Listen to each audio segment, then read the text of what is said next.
Nunca se va a saber. ¿Qué es la artista Porque blanca? él salió con supuesta- un Twitter diciendo, por favor, no se metan con nosotros.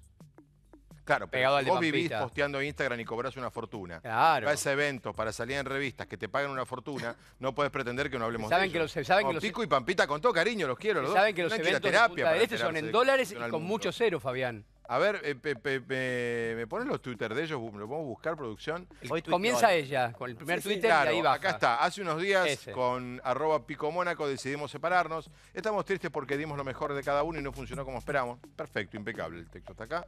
No hacemos mal a nadie. Nos queremos mucho y nos respetamos. Espero que nos dejen vivir en este momento en paz, sin mentiras o falsas especulaciones.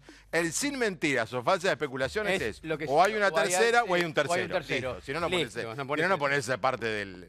Total. Seguimos. Ahora, y él escribió algo sobre Automáticamente esto. escribe él. Él escribe algo Esto fue hace sobre pocas esto. horas. Sí. Esto fue hace pocas horas, sí, ¿no? sí. Estamos atrás Se del... tomó su tiempo. Estamos atrás del Sí, hueso de la veo, noticia. veo, Ahí, vamos. mordiendo el hueso. No está. estamos en la Veo pavada. que nada. Vamos al hueso. Vamos de la luz y los afectados directo a esto, ¿eh? Sí, Está directo bien, a está bien, esto. ¿no? Está bien. La vida es Lo así. repito, espero que nos dejen transitar este momento en paz. O sea, pregunto, ¿no van a ir a ningún evento más ellos? Pero Y ¿No ya van se a cobrar terminaron. por nada de Ya Instagram? ahora se hacer- terminaron. Se van hacer a entre- cerrar las cuentas de Instagram, no van a facturar Espera, nada. No, chicos, los Pregunto eventos de Punta del Este esto, Por favor, finalizaron gente, ya. no hagan falsas especulaciones cuando la única verdad está escrita acá.